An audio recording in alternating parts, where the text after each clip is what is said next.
Welcome to Understand All. I'm your host, Aslakir Gerleif. Today, we're embarking on a fascinating journey into the realm of social media echo chambers and the rise of polarization. So buckle up and get ready for an eye-opening exploration. Picture this. You're at a party where everyone shares your exact same interests, opinions, and beliefs. Sounds great, right? Well, that's essentially what social media algorithms are doing. Acting like overzealous party hosts, curating your online experience to surround you with like-minded individuals. But here's the catch. This seemingly cozy arrangement can lead us down a rabbit hole of confirmation bias and polarization. Let's take a closer look at how these algorithms work. They're constantly learning from your online behavior, analyzing every click, like, and share to create a digital profile of your preferences. It's like having a personal DJ for your social media feed, but instead of expanding your horizons, it keeps playing the same tune on repeat. Now you might be thinking, what's the big deal? I like seeing content that aligns with my interests. But here's where the trouble starts. When we're consistently exposed to information that confirms our existing beliefs, we risk falling into the trap of confirmation bias. It's like stepping into an alternate reality, not unlike the upside down in Stranger Things. A place where our perceptions are skewed and our ability to consider alternative viewpoints is diminished. This brings us to the concept of filter bubbles. Imagine a bubble that surrounds you, filtering out anything that challenges your beliefs or contradicts your opinions. It's a comforting space, but it can also be a breeding ground for misinformation and polarization. In fact, a study by the Pew Research Center found that 63% of users on Facebook and Twitter are exposed to information that aligns with their pre-existing beliefs, reinforcing these echo chambers. But wait, there's more. Let's bust some myths about filter bubbles. Contrary to popular belief, bursting your filter bubble isn't as simple as following a few accounts with opposing views. Algorithms are sneaky.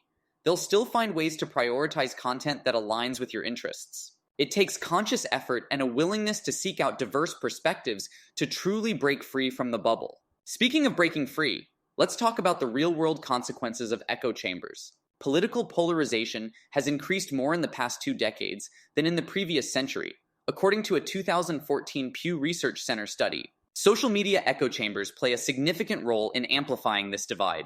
When we're constantly surrounded by opinions that mirror our own, it becomes easier to vilify those who disagree with us, leading to a breakdown in constructive dialogue and a rise in tribalism.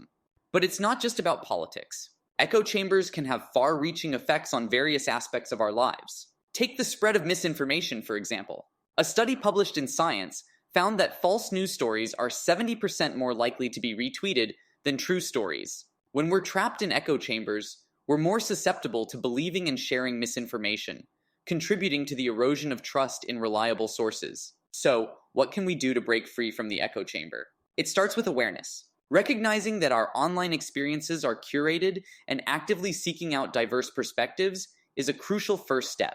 Media literacy education can also play a vital role in helping us navigate the digital landscape with a critical eye.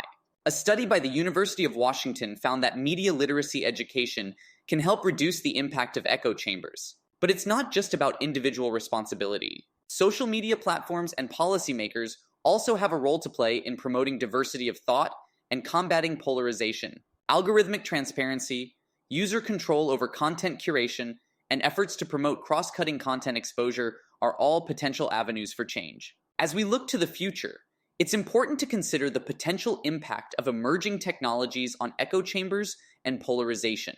Artificial intelligence and virtual reality have the power to either exacerbate or mitigate these issues, depending on how they're developed and deployed. It's crucial that we approach these technologies with a critical eye and work towards creating a digital landscape that fosters open-mindedness and constructive dialogue. So, where do we go from here? It starts with each one of us taking responsibility for our online experiences. We must actively seek out diverse perspectives, challenge our own biases, and engage in respectful dialogue with those who hold different views. It's not always easy, but it's essential for the health of our democracy and the progress of our society. As we wrap up today's episode, I want to leave you with a challenge. Take a moment to reflect on your own social media habits. When was the last time you engaged with content that challenged your beliefs? Make a conscious effort to step outside your echo chamber, even if it's just for a day. Engage with people who hold different views, read articles from reputable sources that present alternative perspectives, and approach these interactions with an open mind. Remember, breaking free from echo chambers isn't a one-time event. It's an ongoing process. But by taking small steps every day, we can work towards a more inclusive, understanding, and connected society. That's all for today's episode of Understand All. Thank you for joining me on this exploration of social media echo chambers and polarization.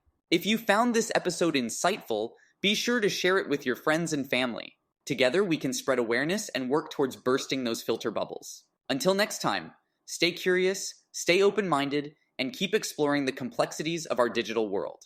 I'm Aslakir Gerleaf, signing off.